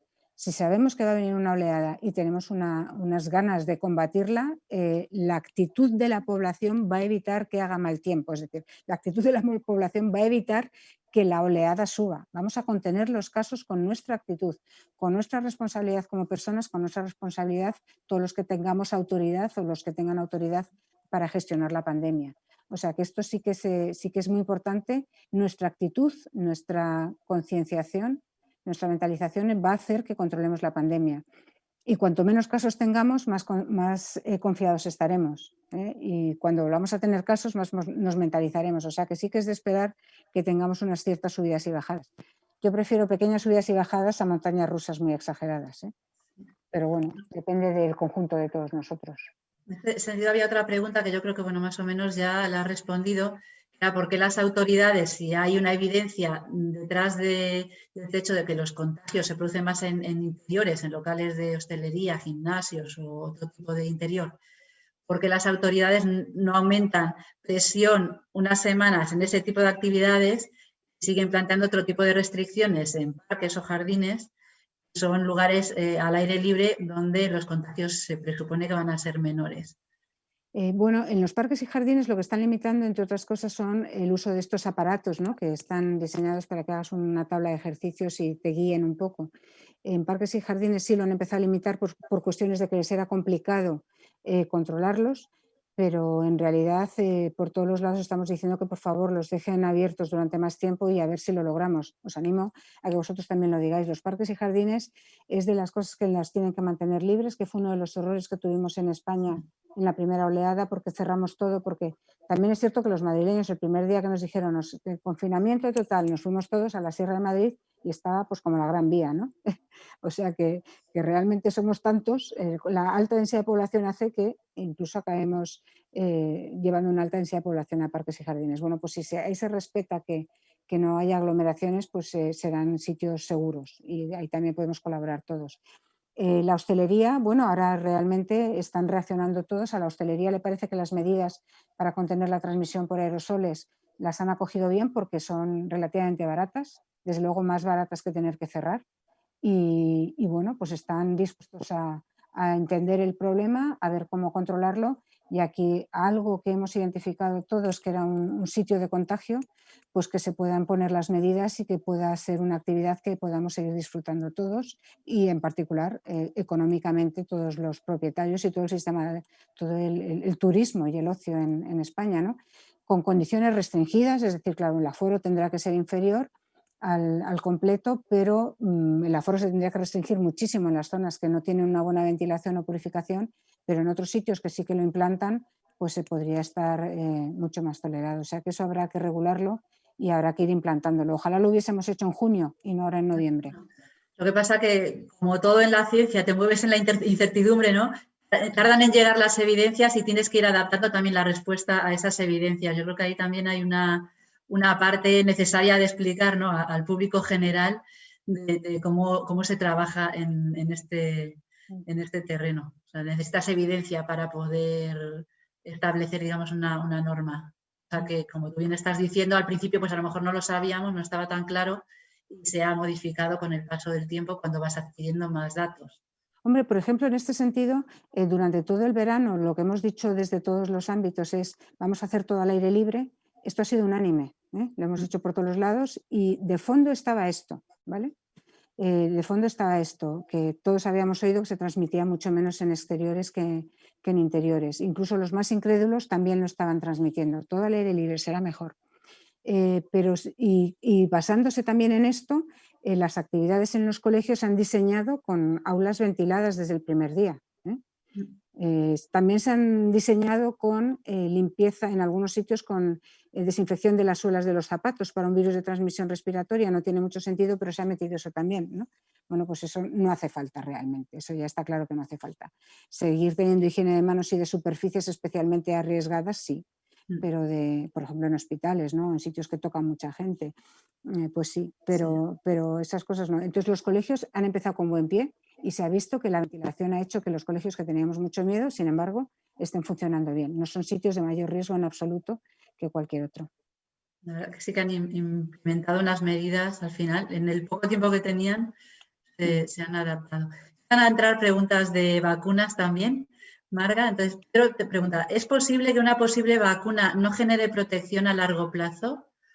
¿Cómo sería esto posible? ¿Es que las células del cuerpo encargadas de la protección olvidan al virus y los anticuerpos desaparecen? Eso pasa con el coronavirus. Los virus tienen una vida muy difícil, tener un poco de compasión de los virus. Tienen una vida muy difícil porque tienen que atravesar muchas barreras y batallar contra nuestro sistema inmunitario para poderse multiplicar y para poder existir, ¿no? Fuera de nuestro organismo son inertes totales. Entonces necesitan multiplicarse en un ser vivo para contagiarse a otro, para poder existir. Y para poder contrarrestar a nuestro poderoso sistema inmunitario, el de los mamíferos, que es fantástico, pues tienen que tener genes de virulencia que lo que hacen es defenderse de nuestras defensas. Y estos genes de virulencia lo que hacen es intentar atenuar algo. Y alguno de los que tienen los coronavirus, en concreto este, pues logra atenuar de alguna manera o interferir con que se induzca la respuesta inmunitaria lo más potente posible. Y probablemente alguno de ellos sea el causante de que los anticuerpos en la infección natural por los coronavirus sean de muy corta duración. Y esto ocurre también con los otros coronavirus, con los coronavirus catarrales, y eso siempre ha sido así, siempre se sabe, duran poco. Sin embargo, las vacunas no van a tener estos genes de virulencia. Por lo tanto, las vacunas serán un inmunógeno distinto, serán un agente extraño al organismo que comparte componentes con este coronavirus, pero no comparte los componentes que interfieren con el sistema inmunitario. Por lo tanto, es de esperar que las vacunas sí que den protección de larga duración y que nuestro sistema inmunitario no olvide al virus y que los anticuerpos que produzcan esos linfocitos sean de larga duración, porque las células que los produzcan sean también de larga vida desde el inicio, desde las primeras dosis, desde la primera y la segunda dosis. Hay vacunas que no generan protección a largo plazo, esas son las de la gripe, pero no generan protección a largo plazo por otra razón, y es porque el virus de la gripe varía con demasiada frecuencia. Entonces, tiene la capacidad de acumular variaciones por dos razones. Una, porque es capaz de mutar, de tolerar mutaciones, de producir mutaciones en su genoma a una tasa 10 veces superior a los coronavirus. Y además, estas mutaciones, aunque sean en las zonas más importantes de las proteínas, que son las zonas que interaccionan con la célula en la que se tienen que meter para empezar a multiplicarse, las tolera el virus de la gripe A. Y como las tolera, pues las va causando cambios. Entonces, aunque hagas anticuerpos que interfieran justo con ese punto de entrada, esa interacción tan crítica, que neutralicen al virus, al año que viene ha cambiado un poquito y ya es un poco distinto. Y por eso cada año hay que hacer una nueva vacuna de la gripe. Pero la gripe B, sin embargo, no hay que hacer cada año una nueva vacuna. Tiene la misma capacidad de mutar que la gripe A, 10 veces superior a la de los coronavirus, pero sin embargo no tolera las mutaciones en su interacción, no las tolera también en su interacción con la célula a la que tiene que infectar, por lo tanto no se generan tantas que se escapen de los anticuerpos que producen las vacunas. Los coronavirus tampoco las toleran nada bien en la zona que es neutralizable, en la zona la más crítica. Por lo tanto, es de esperar que las vacunas sean de más larga duración, claramente, que las de la gripe A. Vamos a tener, a lo mejor es un poco más especializada la pregunta, pero lo has mencionado tú en tu charla, ¿no? Las células de memoria, las células T. Normalmente siempre estamos hablando de los anticuerpos y no estamos hablando de esas células. Quizá por ahí nos venga una protección, digamos, un poco a más larga distancia o no podríamos Desde decirlo luego, en el caso de la gripe es muy claro que, como os he dicho, teníamos, no sé si os lo he dicho a vosotros en la sesión anterior, es que como he enlazado dos sesiones, nos estábamos esperando una gripe. Y la gripe es muy distinta a este coronavirus, en que con este coronavirus no tenemos nada de inmunidad. Frente a la gripe tenemos inmunidad celular, precisamente lo que tú me has preguntado. ¿Qué quiere decir eso? Pues que gripe A ha habido siempre. La gripe A que vino la pandemia en 2009 y que además era súper benigna, pues sustituyó a la gripe A que estaba circulando antes. Esta a su vez había sustituido a otra gripe A que estaba circulando antes y así, y así, y así. Hay dos gripes A que circulan, una que no se deja sustituir por nadie desde el año 57. Bueno, pues esto ocurrió también en la gripe del 18, de 1918. Aquella sustituyó a otra anterior y las personas que murieron en aquella gripe del 18 tenían una media de edad de 28 años, eran jóvenes. En la gripe anterior, que fue la gripe rusa de 1889, las personas que murieron tenían una edad media de 28 años. En la pandemia de gripe de 2009 esto se siguió repitiendo. Las personas que enfermaron tenían una edad media también no me sé el valor, pero eran personas en su juventud. Eran niños, eran adolescentes, eran jóvenes y eran los 20, 30 años. Pero luego los mayores tenían una inmunidad de haberse expuesto alguna vez en su vida a una o más gripes.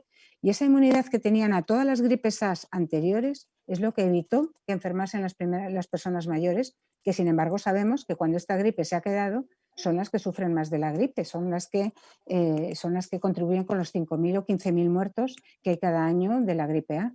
Son las personas mayores, pues son las más vulnerables. Pero precisamente esa inmunidad celular es lo que hace tan diferente a la gripe de este coronavirus. Y precisamente eso es lo que ha hecho que esta pandemia no nos la esperásemos tan grave, que nuestro sistema sanitario esté preparado para gripe, incluso para una pandemia de gripe, y pensábamos que esta pandemia de coronavirus iba a ser igual, que nuestro sistema sanitario iba a aguantar. No ha aguantado en absoluto, porque no ha sido solo las personas que se enferman con la gripe cada año o que se enferman cuando viene la pandemia de gripe, que es una proporción pequeña de la población, sino hemos sido el 100% los vulnerables. Y esto ha entrado a saco, y esto ha saturado el sistema sanitario en cuestión de un par de semanas, como pasó en la primera oleada. Esa es la gran diferencia. Fíjate la potencia tan tremenda que tiene la inmunidad celular, que como es tan difícil de medir, casi nadie la mide, e incluso muchos expertos en enfermedades infecciosas, pero que no conocen la inmunología, no cuentan con la inmunidad celular para nada, y fijaros la diferencia que es, de que se infecten solo los jóvenes a que se infecten sobre todo y mueran los mayores. Bueno, quizá a lo mejor ahora es que se vio esa bajada, ¿no?, en la edad. Bueno, no tenemos el tiempo suficiente, o sea, no hemos estado en contacto con el virus tampoco el tiempo suficiente a lo mejor para generar toda esa memoria. Cuando vaya pasando los años podremos comprobarlo.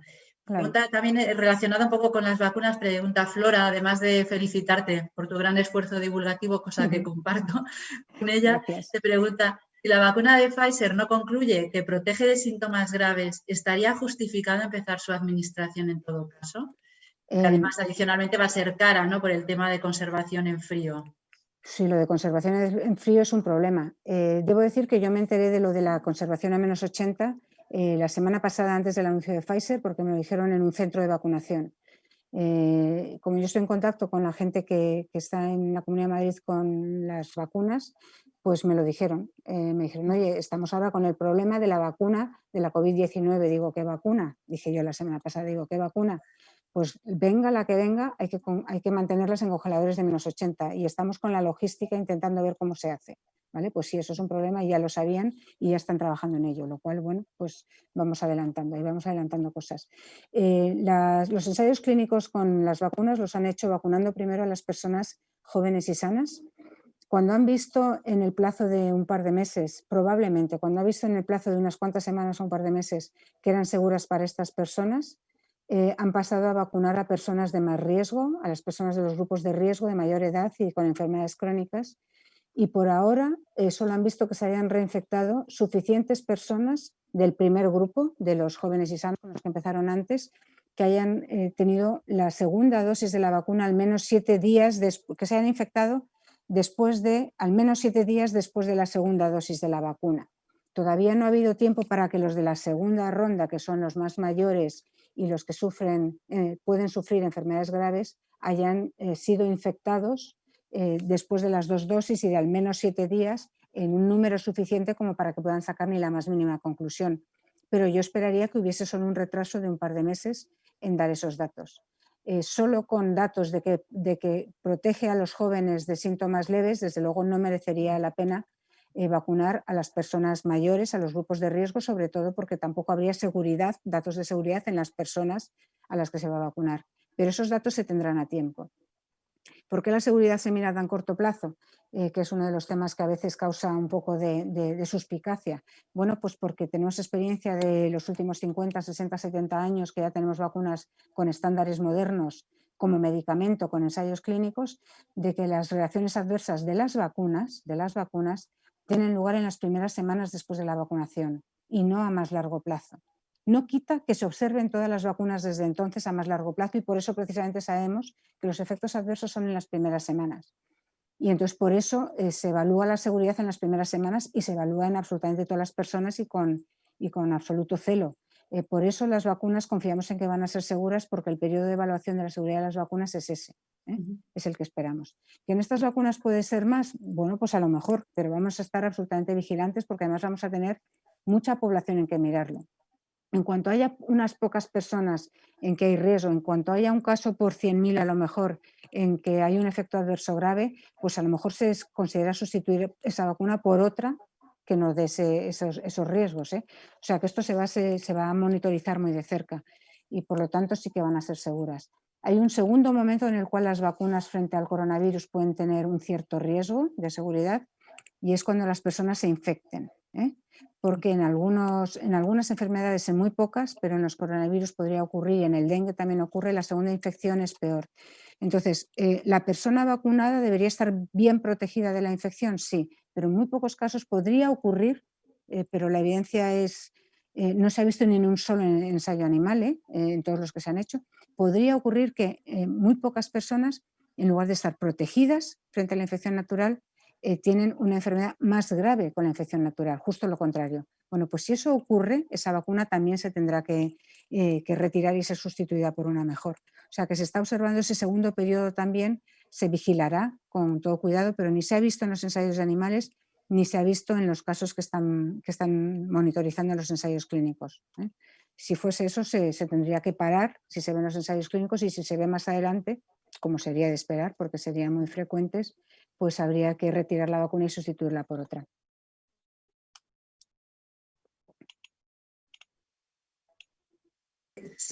A ver, dice, hay noticias de que la vacuna triple vírica puede generar inmunidad cruzada con el SARS-CoV-2. Si eso tiene alguna credibilidad o no, o si hay algún tipo de evidencia de inmunidad cruzada, eso ya lo añado yo, con alguna otra vacuna. Creo que no es la triple vírica de la que me estás preguntando, sino la triple bacteriana que ha salido hace poco. Yo creo que no es posible porque es que todas las personas tenemos un exceso de vacunación con esa vacuna, con la triple bacteriana. Es la de difteria, tétanos, tosferina. De hecho, hasta el punto que hemos parado ya de vacunar con esa porque es que las dosis que antes se hacían cada 10 años eran un exceso. Sobre todo porque son tan buenos como vacuna que se usan como vehículo portador para otras vacunas. Las vacunas de neumococo llevan como vehículo portador la misma vacuna del tétanos o de la difteria. O sea que es que incluso con otras vacunas nos estamos revacunando el tétanos y la difteria. Entonces, con 5 o 6 dosis que tenemos toda la población, es difícil que eso explique en absoluto las diferencias que hay en severidad de la población. Yo creo que no. La triple vírica, que es una vacuna atenuada, y que contiene la del sarampión, sí que se sabe que el sarampión tiene la capacidad de conferir además susceptibilidad a otras infecciones, porque el sarampión lo que hace es que infecta a nuestros linfocitos, a nuestras defensas, ¿no? Y además infecta a los linfocitos de memoria, los que nos confieren la protección a largo plazo. Con lo cual, quien tenga un sarampión muy fuerte, lo que hace es que se resetea hasta el momento del nacimiento en lo que a su sistema inmunológico concierne. Entonces, claro, se vuelve otra vez vulnerable a un montón de infecciones.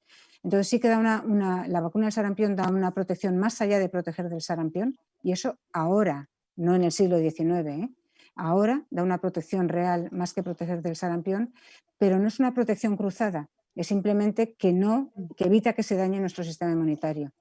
Para la de la polio, que es otra vacuna atenuada viva, también se piensa que eso puede estar ocurriendo. Es una vacuna que se está empleando todavía en la erradicación de la polio del mundo, se está empleando en los últimos países en haber eliminado la polio del mundo, en África se está empleando y están haciendo el estudio observacional de si a lo mejor confiere algún tipo de protección frente al coronavirus. Lo están observando a ver si ocurre. En España esa vacuna se dejó de administrar cuando se eliminó la polio, que fue hace 20 años. Ahora se administra otra de la polio, que es menos eficaz, que no evita la transmisión, es de las que protegen solo de la enfermedad, pero no de la epidemia, pero que es más segura también. Entonces, como aquí no hay casos, pues no tiene sentido correr el mínimo riesgo.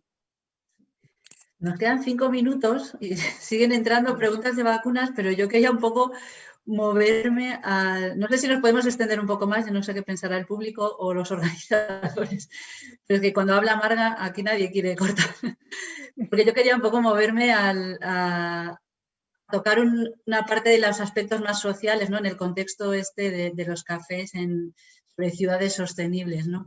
Y algo que mencioné al comienzo, ya nos describirás, por ejemplo, alguno de los proyectos que se están haciendo en la plataforma, ¿no? Porque siempre que piensas en investigación científica, piensas en la de las ciencias puras, no piensas tanto en la social.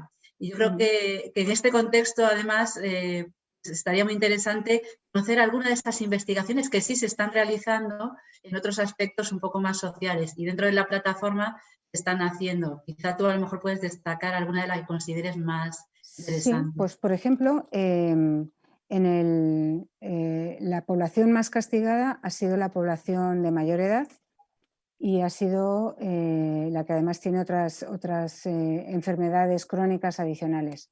Esta población de mucha edad, de edad muy avanzada, de 80-90 años, de los centenarios, y además con mayores dependencias, estas son personas que normalmente no pueden vivir solas en casa porque requieren mucha asistencia y son las que están más institucionalizadas en residencias. Entonces, la edad media de las residencias es altísima comparada con la edad media de las personas de edad avanzada que viven en su casa, que son todavía independientes, y por eso las residencias han sido las más castigadas, porque además en cuanto entra un virus en la residencia, pues sobre todo con los asintomáticos no sabían qué hacer, estaban fuera del sistema sanitario porque dependían de los sistemas sociales, ha sido claramente una disfunción. Entonces, uno de los proyectos del CSIC se ha dedicado a las residencias y se ha dedicado porque había investigadores en el CSIC que eran los que llevan desde siempre el censo de residencias en España. No existe un censo de residencias que dependa ni del IMSERSO ni del Instituto Nacional de Estadística. El número de residencias activas que dependen de la Diputación, del Ayuntamiento, privadas, concertadas, de la comunidad, eso lo lleva el CSIC. Precisamente lo va a actualizar dentro de poco y el proyecto se ha centrado en eso. Además, en saber cuál es el efecto del confinamiento sobre la salud mental y sobre el bienestar, sobre las propiedades cognitivas de las personas institucionalizadas. Y además también se quería intentar estudiar en estas personas, en colaboración con los más de la parte de biomedicina, pues qué tipo de factores o qué tipo de marcadores podían tener aquellas personas que han tenido una COVID grave y aquellas personas que, sin embargo, se han recuperado de la enfermedad incluso siendo centenarias, ¿no? Sabéis que la persona más longeva de España con 113 años se ha recuperado. Se infectó y se recuperó. Bueno, pues ese es el tipo de cosas que se están haciendo. Se ha visto también, se ha hecho un estudio, un informe de cómo ha sido el manejo de las residencias, lo que os he dicho, ¿no? Que se quedaron un poco en un limbo, que nadie sabía a quién le tocaba ocuparse de las residencias. Se ha hecho un estudio y se ha visto que ha habido alguna comunidad autónoma que, por ejemplo, se le ocurrió que podía poner enfermeros tutores de las residencias. Y eso ha sido una iniciativa fantástica, porque las personas que administraban las residencias no son en general sanitarios, sino que son personas que son gestores, son administrativos, y bueno, con el conocimiento limitadísimo que había, se volvían locos con todas las informaciones que les llegaban, las normas que les llegaban, la cantidad de informes que tenían que hacer al día. Cada día tenían que reportar lo mismo en 5 formatos distintos a 5 autoridades distintas. Era espectacular lo que tenían que hacer. Bueno, pues han hecho el informe y han visto que aquello fue muy bueno. Y por lo tanto se recomienda en todos los sitios y de hecho ahora si os habéis dado cuenta se está haciendo incluso en algunas comunidades para los colegios. Tener un coordinador COVID que no tiene por qué ser exclusivo de un colegio o de una residencia, pero que puede asesorar y meter un poco de sentido sanitario en eso. Bueno, pues eso se empezó en las residencias. Entonces, este informe ha identificado qué cosas han hecho bien, qué cosas se han hecho mal. Y entre las cosas que se han hecho bien en las residencias, pues hubo una iniciativa precisamente de la Comunidad de Madrid, en la Comunidad de Madrid, no de la Comunidad de Madrid, que salió de los investigadores, que fue lograr diagnosticar por PCR desde los centros de investigación de la Universidad Complutense y a los que luego se pudo unir la Universidad Autónoma con un centro mixto con el CSIC, diagnosticar a las personas de las residencias, diagnosticar a todos los residentes y a todo el personal de las residencias, que además parecía que no estaban recibiendo el aplauso porque da la impresión de que se les echaba la culpa del problema de las residencias, ¿no? Diagnosticar a todos preventivamente en cuanto había un pequeño brote, porque de esta manera se ha logrado que en aquellas residencias que recibieron el diagnóstico se aislase inmediatamente a los positivos de los negativos, se lograse sectorizar la residencia o incluso llevar a los positivos a otros sitios, juntarlos con otros positivos, incluso aunque no tuviesen que ir al hospital, y se ha logrado contener muchísimo los brotes en las residencias. O sea, ha sido mano de santo el diagnóstico que se ha hecho preventivo de las residencias. Entonces, eso es una cosa que habría que extenderla y que ahora pues, se está pidiendo, ¿no? Y la Comunidad de Madrid, después de la primera oleada, tomó la decisión de hacer por lo menos un diagnóstico a posteriori de cuántas personas había en cada residencia que ya habían pasado la infección y que tenían anticuerpos, y eso lo acaban de hacer público en nota de prensa, no hemos visto los datos, pero dicen que bueno, pues por término medio la mitad de las personas en las residencias ya han pasado la infección. Fijaros lo castigadas que han estado, ¿eh? Hay residencias con mayor incidencia, otras con menos. Ahora son las más vulnerables las que han tenido menos en la primera oleada, pero bueno, ahora se va a hacer un seguimiento mucho más cercano. Pues desde el CSIC, desde la plataforma, este ha sido uno de los proyectos sociales que ha identificado qué cosas se han hecho bien en las residencias, están haciendo el censo y se está viendo también pues, lo que os digo, cuál es el efecto del confinamiento, porque muchos geriatras dicen que puede ser peor un confinamiento muy severo que no. Marga, si nos concedes 5 minutos de tu Sí, tiempo por mí más sí, por mí para... sí. Depende también Bueno, de la casa encendida. yo creo, bueno, ellos me dicen que también, pero bueno, tampoco Vamos nos para vamos a adelante. extender mucho, que no hace falta. Creo que para cerrar ya más, mira, se relaciona, la tenía yo preparada, pero se relaciona con una que acaba de entrar de alguna manera, ¿no?, en el chat. La pandemia que estamos viviendo ahora mismo, que nos parece lo más, no va a ser la única, desgraciadamente, a la que nos vamos a enfrentar en el futuro. Hemos visto, como decía al principio, ¿no?, que nuestras ciudades o nuestros barrios, tú también lo comentaste, quizá no sean los entornos más sostenibles y mejor adaptados, ¿no?, para enfrentarnos a esas pandemias que vienen. ¿Qué retos te marcarías o pondrías tú o resaltarías tú a los que nos tenemos que empezar a dedicar y a trabajar en ellos de cara al futuro para que nuestras ciudades, digamos, antes de empezar este evento, veía un artículo en el periódico, un poco en esta línea, pues hablando de la emergencia climática, pero se traslada muy fácilmente, ¿no?, también a las emergencias sanitarias. ¿Qué podemos hacer para mejorar nuestros entornos, nuestras ciudades, nuestros pueblos, para tener una mejor relación con el medio ambiente, y no solo con el medio ambiente, sino defendernos o tener un entorno más favorable? ¿Qué retos tendríamos ahí para ponernos ya, a día de hoy, a Sí. trabajar? Bueno, pues yo creo que las ciudades van a ver el impacto positivo de la pandemia a largo plazo, porque en el pasado ha ocurrido así. Las ciudades se hicieron con avenidas más amplias, se sanearon las ciudades, se llamaba así, cuando se vio que los barrios absolutamente acumulados, con calles estrechas, con viviendas muy pequeñas y muy amontonadas, pues que aquello no era sano para la tuberculosis y para otras enfermedades que ya ahora mismo ya pues están mucho menos presentes, ¿no?, en España. Y realmente podría ocurrir. La arquitectura también cambió para hacer las casas con ventanas más amplias y con más exposición a la luz, por los problemas que se tenían tan graves hace un siglo con la tuberculosis, por ejemplo. Por lo tanto, puede ocurrir que haya cambios. Los parques son muy buenos, es decir, ya lo he comentado antes, por aire libre, por ejercicio, por socialización con otras personas, los espacios abiertos. El transporte se debería intentar racionalizar algo más. El transporte es maravilloso en las grandes ciudades que sea público, pero hay que intentar de alguna manera que los horarios de las oficinas puedan permitir que no haya una hora punta tan marcada para que no vayan tan atestados, porque ya la frecuencia mucho más de un tren cada 3 minutos no se puede lograr en el metro, ¿no?, por ejemplo. Las viviendas, desde luego que pueden mejorar mucho. Está muy claro que las viviendas que se construyeron antes de los años 60 con normativas antiguas no tenían el aislamiento ni la ventilación, el aislamiento de unas viviendas de otras en cuanto a todos sus conductos de evacuación de aguas residuales, por ejemplo, ni los conductos de ventilación tan buenos que establecieron normativas posteriores. Y aquellos años antes de los 70 fue cuando crecieron mucho las ciudades en España, por lo tanto hay mucha construcción de aquellas épocas, hay que tener cuidado con eso, las viviendas tienen que mejorarse. Y desde luego yo creo que el trabajo en remoto, el teletrabajo tiene que tiene que implantarse ahí donde sea posible.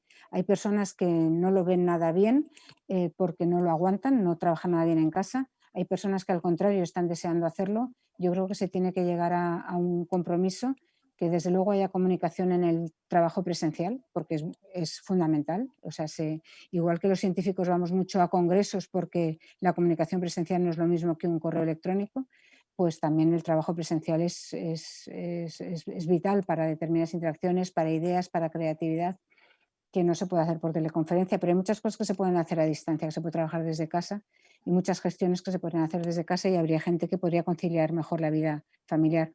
Yo creo que otra de las cosas que tenían que estar para quedarse es que no tengamos estos horarios tan extendidos, que haya cierta libertad de horarios, pero que el trabajo no acabe a las 8 de la tarde, porque esto evita que recojamos a los niños del colegio en horarios decentes, hace que se sobrecargue a los abuelos, que están encantados, pero que a veces se les sobrecarga mucho, que son los únicos que se ocupan de los niños porque los padres tienen unos trabajos larguísimos.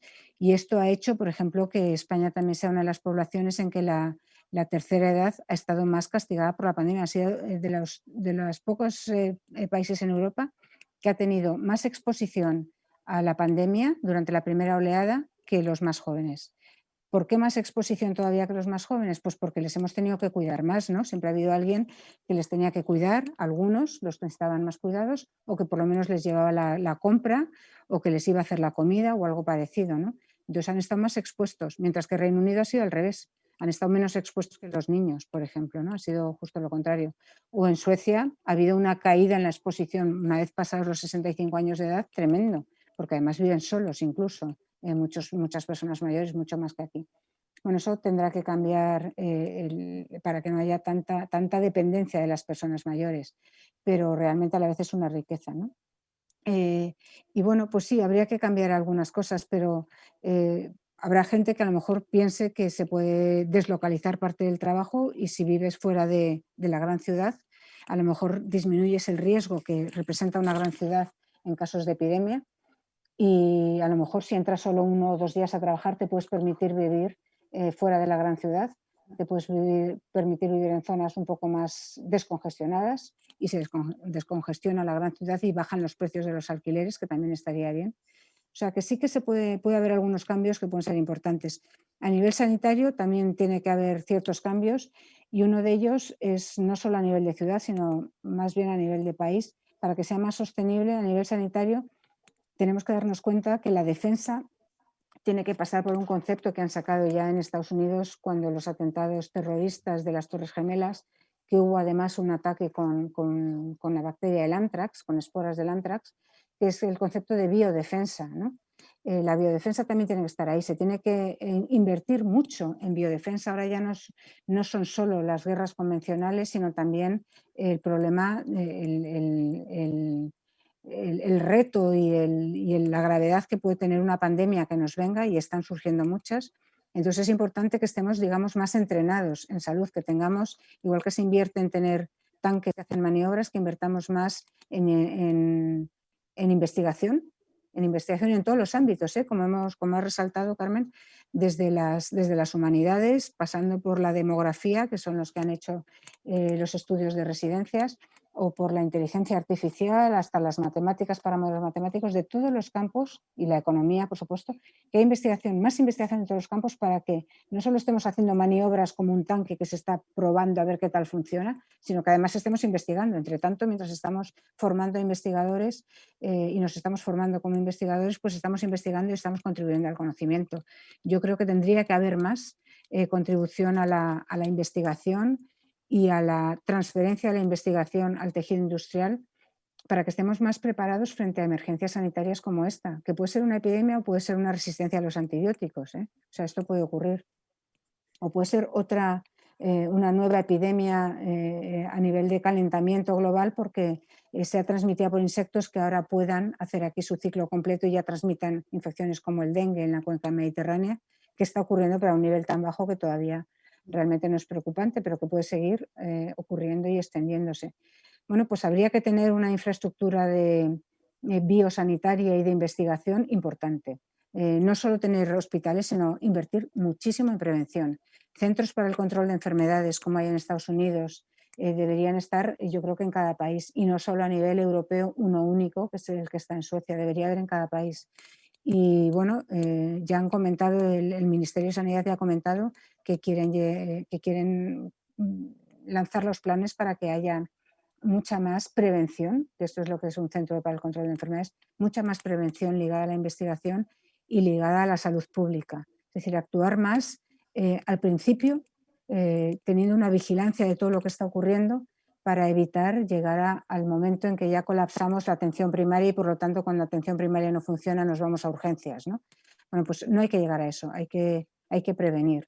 Y eso era una de las asignaturas pendientes que no le notábamos tanto a nuestro sistema sanitario del que estamos tan orgullosos, pero es que eso es lo que ha fallado y le ha pasado la carga a los que no tenían que haber llegado a intervenir, que eran los hospitales. Pero claro, ha fallado porque ha entrado con una virulencia brutal la primera oleada. Entró a una capacidad de multiplicación del virus en circulación libre muy alta. Pues yo creo que se podrían sacar bastantes conclusiones de cómo hacer más sostenible la vida en las ciudades, si vivimos menos en las ciudades también, ¿no? Pero las ciudades también tienen mucha riqueza. Entonces, hay varias cosas en las que se puede invertir, que se puede sacar lecciones de esta pandemia y que serán, bueno, pues el pozo positivo que deje y que nos permita no olvidarla, porque una de las cosas que ocurrió con la pandemia del 18 es que fue un fracaso colectivo. La guerra la perdió una parte, la Segunda Guerra fue la vez que la Primera Guerra Mundial. La Guerra Mundial la perdió una parte, que luego ese problema de cómo se llevó la pérdida, los perdedores de la Primera Guerra Mundial nos llevó a la Segunda Guerra Mundial en Europa. Mundial, pero nacida en Europa, ¿no? Pero otra parte ganó la guerra y la Primera Guerra Mundial la vivieron como vencedores, pero la experiencia de la pandemia durante la Primera Guerra Mundial la vivieron como un fracaso total y lo olvidaron inmediatamente.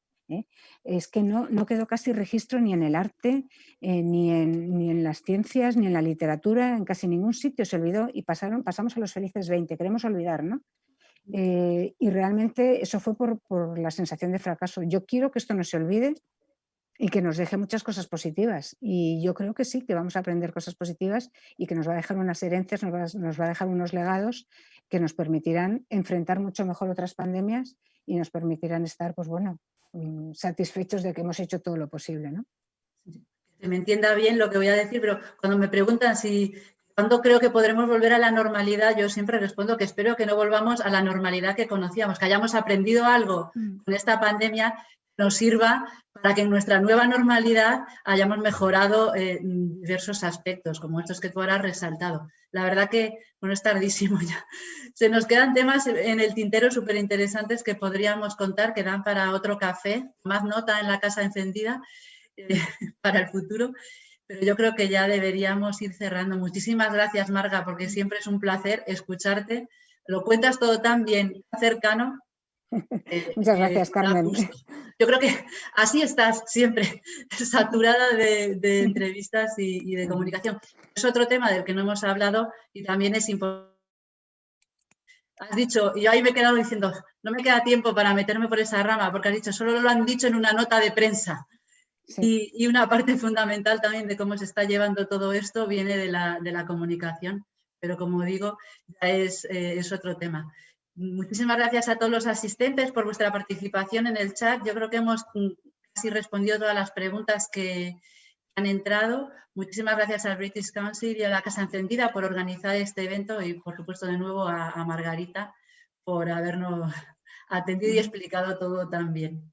Pues sí, muchas gracias Elisa, muchas gracias al British Council, muchas gracias a la Casa Encendida y muchas gracias a los participantes por las preguntas, porque siempre van saliendo matices nuevos que no había, sobre todo los de la última vacuna, claramente son los más nuevos, ¿no?